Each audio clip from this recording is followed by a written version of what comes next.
How's it going, YouTube? Welcome back to the channel. Today we're kind of pointed at the torn down HiFi setup. Wanted to get back into that. Behind me a little bit, you can't really see it. Anyway, we're going to be getting into a little bit more Bitcoin. I've been pretty successful with that over the past week or so since we've got that up and running, and I did the last video on that. So today I really wanted to get and take a look at this. And this is the Sony HAP-S1. It is their surprisingly heavy 500 gig media player. Pretty big in size. It is 14 inches by 8 inches, and it weighs, I don't know, probably 20 pounds maybe. It's a 2-channel amp, dedicated 2-channel amp. It has a 500 gig hard drive in it. A little screen up here that is not touch screen, don't even ask, and a whole bunch of other really great hardware in it. On top, this is all pretty standard. I didn't really remove any of it. It's part of their new high-res lineup, and they have a ton of different products. They have the UDA one, which we'll be taking a look at in another video here. They call it the HDD audio player system. It has digital sound enhancement engine. It does direct stream digital. It has a hard disk drive in it, which is 500 gig. It has built-in Wi-Fi, 500 gig hard drive like I'd mentioned, and it is a 2-channel amp with 40 watts per channel. It is also 4 ohm stable. Talks about effortless control, high quality sound, and it's for audio performance. So on the back, we'll take a look at a couple of inputs if I can hold this with one hand. This is not very well lit. Over here, all the way on the end, you've got your ungrounded power. There's a little fan here, which is very silent. This is your speaker terminals for your 2 channels. You've got a couple analog inputs over here. There are 2 different analog inputs. If you need to get a little bit more power, you have an output from the system entirely. Up here along the top, you've got digital optical, coaxial digital. This is a gigabit Ethernet port, which I am very impressed with. It's always good to see nice gigabit on these devices. And then this is a USB 2.0 port, and that is for expanding the system further. If you need more than the allotted 500 gigs in there, and you're not brave enough to tear apart your system and replace the hard drive and load that custom firmware on there, then you can attach your own external hard drive or something like that with your music collection on it, and it will load it up, recognize it as an external device. So that's about it. We'll go along the front here. I'm not going to hold it anymore. You've got your headphone in, and that is 1/4 inch, but it does come with a 1/8 inch to 1/4 inch adapter in the box. Power button. You've got, I think this is a like 3 to 4 inch screen. You've got a home button up here at the top. Down below there's a back button, play, pause, and then your large volume knob. And then this in the middle here kind of works like the Apple iPods.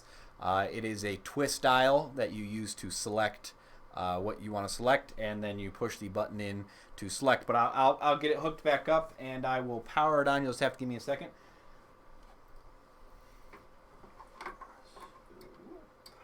That guy back on.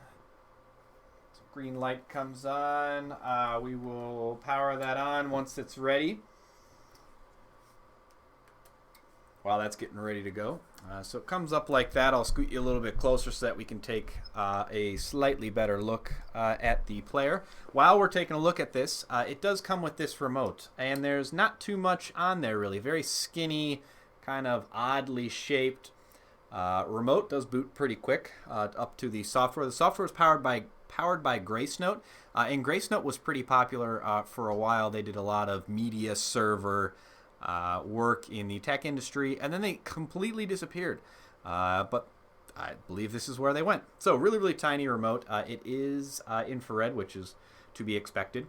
It is the Sony HR player. The model number is RM-ANU183. Not too many buttons on here. You've got your power button. This is skip forward, skip back, play, pause, volume up and down, and mute. And that's, not too much because this player, being one of their new high-res media players, is intended to be controlled with an app. And I will get into that in a little bit. But we'll go over, let's see if I can get you even closer. Let's see if we can zoom in a little bit here.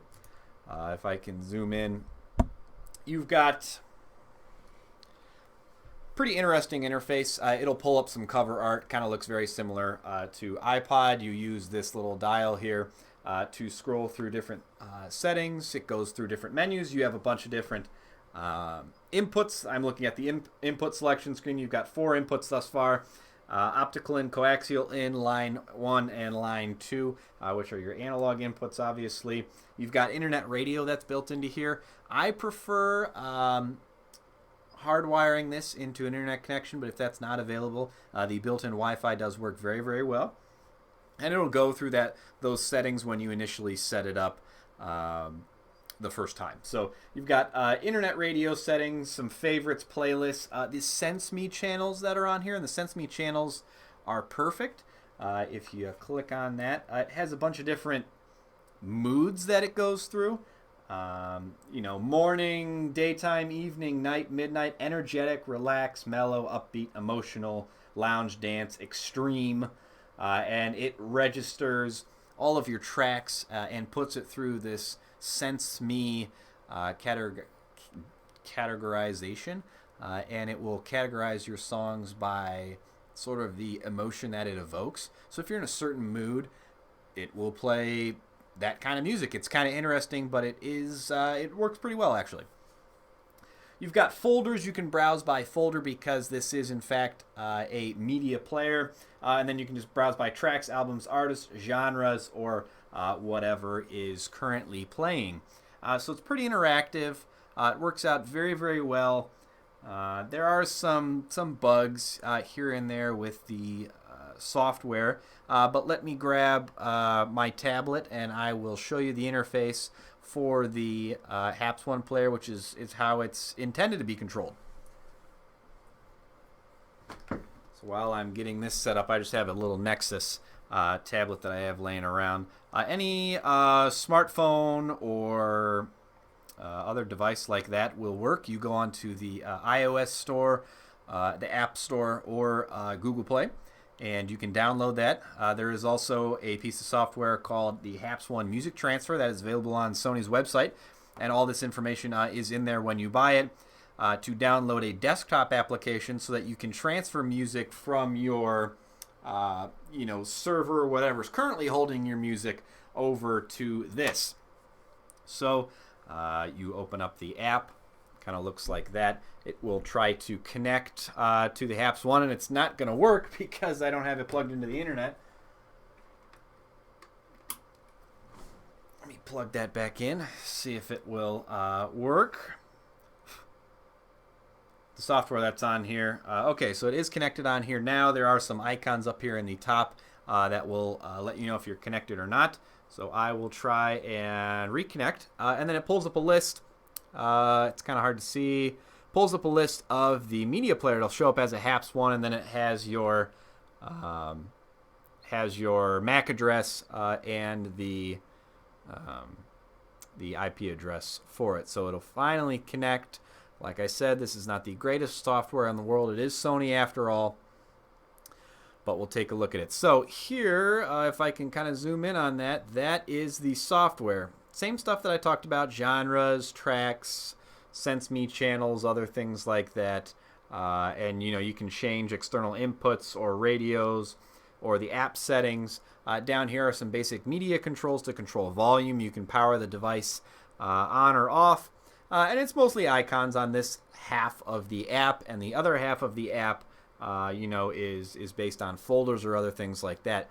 So it's kind of hard to see there because it's a little reflective, but you have the internal and external storage.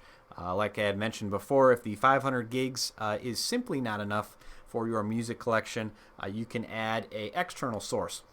And then it will, browse through some stuff. The sample music, I'll talk about that in a second. The sample music is actually fantastic.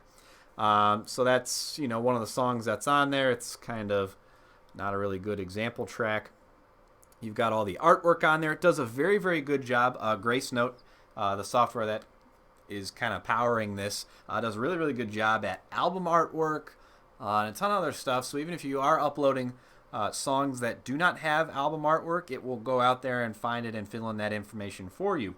So it does, whatever's showing here is what's going to show here. So it's roughly the same interface either way, but this is, you can control this from almost anywhere in your house, wherever your Wi-Fi connection takes you, but you have to be on the same network as the player itself. So this is pretty good. I keep this around. It's on my phone, but since I only sit, a couple feet that way, rather than getting the tablet out or my phone, I tend to just spin around and change the volume or other things myself. And I keep it on shuffle so the remote works well enough to just skip tracks and raise or lower the volume as I see fit. So I actually use this a little bit more than I might think, even though this can't change inputs or navigate menus or other things like that. So that's just about it for the HAP-S1 player. It retails at $1,000 currently. I gotta switch my screen here. I'm looking at my notes. Retails for $1,000. It does playback of the new DSD full range high res formats. It is a Class AB amplifier. It's 2 channels, like I had mentioned. It comes in 2 colors, silver, and black, which also looks very, very good. The playable codecs are all over the place. Everything from junk MP3s to DSD files. The output power is 4 ohms and 40 watts per channel, like I had mentioned. Amplifier type is analog. Power requirements are 120 volts, 60 hertz. Power consumption is 80 watts. It does do auto standby. Speaker impedance, it can do between 4 and 16 ohms. It has a sleep timer. Has a bunch of different languages built in. It talks about, grace note and gapless playback, where it will kind of blend the 2 songs together. The PC sync is great. I might show that app in a screen capture a little bit later on. It is pretty basic. You go into the desktop application when you're ready to start putting music on this. You connect it to the same network. You say what folders. There's probably like a music folder or an iTunes folder or some folder that houses your music. And you say, I want this to transfer, and it does that. And it does take quite some time. Even though your network might be fast, it puts it all on the player, and as it's putting it on the player, probably does about a song every second and a half.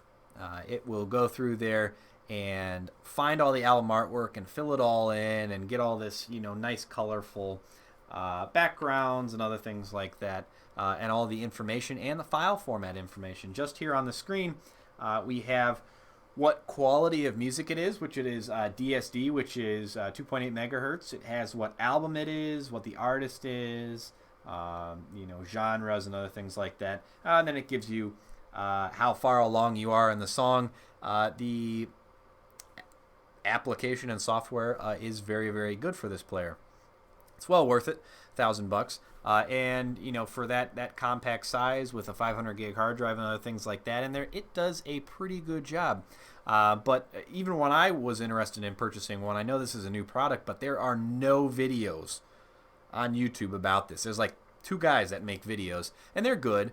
But most of the videos that are out there aren't even in English. So it is, I figured I had to come out and make a video. So hopefully I'm covering everything. The application is pretty similar to the software that's here. Sony does give you a whole pamphlet, a whole book full of free music. The sample music that's on here is great. It comes with a little Sony 4 gig flash drive that has 15 songs on it, and they are all in different file formats, everything from MP3 all the way up to very high-res DSD audio. This is one of the sample tracks that's on there. All of the music is really, really impressive, especially listening to DSD audio. I've got a lame pair of Sony SB1000s here just to listen to, and they are pretty impressive. So they do give you the flash drive, but it comes with a great amount of sample music. And if you're familiar with online high-res audio music stores, they give you a lot of free coupons to go to those websites like Pro Studio Masters and HD Tracks and a whole bunch of different places. And you can go to those and get free downloads. Or Sony has already partnered with them, and you go to a certain website, and they already have, a track pack of, between 5 and 30 songs that you can download. So you wind up with close to 100 songs, I think, and a whole bunch more free music when you buy one of these. So a lot of it, the first day of setting it up is getting it set up, start moving your music over. Some of the sample tracks that are on there are great with the 4 gig flash drive. That teaches you how to use an external storage device. And then going online and registering for some of these high-res music stores and taking advantage of the free tracks that they have to offer to you. So $1,000, slight setback, but well worth it. I never use mine, and I should, but I always find myself busy doing something else. I do prefer the silver. The interface is great. It's very, very simple. The only drawback I think to it is I don't use it enough. It doesn't really generate any heat at all. It does have a little fan on the back, but that thing rarely ever kicks on. The speaker cable that it comes with, oh my gosh, it is bad. It is 22 gauge speaker cable. It is horrible. This little, you can barely see it. It's so thin. I might be able to just pull some out of here. It's kind of hard to see back here. It's literally that thin. It is I don't even know why I use it. I hooked it up. I was like so excited to hook it up, and I still use the speaker cable. I have better speaker cable like 10 feet away, but I just haven't torn this apart to hook up the nicer cable. But it still sounds wonderful. The software on here is absolutely great. As a headphone amplifier, it works out very, very well too. The 1/4-inch jack is great on it. All the dials are wonderfully weighted, and the selection dial here has such a wonderful tactile bump to it. The looks on this are absolutely stunning. I didn't even want to pick it up because now I got to wipe all these fingerprints off it real quick as soon as I finish this video. So that's it. I don't have too much else to talk about. That's the HAP-S1. It's going to cost you $1,000. It is wonderful. It is worth it. It is a great 2-channel amp for powering a couple of bare bookshelves. It has all your media in here. It's really one integrated piece rather than additional source equipment, additional amplifiers and preamps and other things like that, and dedicated headphone amps. This is one of the first products that really does it all for me, and I'm pretty impressed with it. So this is the HAP-S1. Let me know if you have any questions, comments. Like the video if you like it. Dislike it if you dislike it. I know this video has been a little bit disheveled, but thanks for hanging in there, and we'll see you in the next one, guys. Thanks.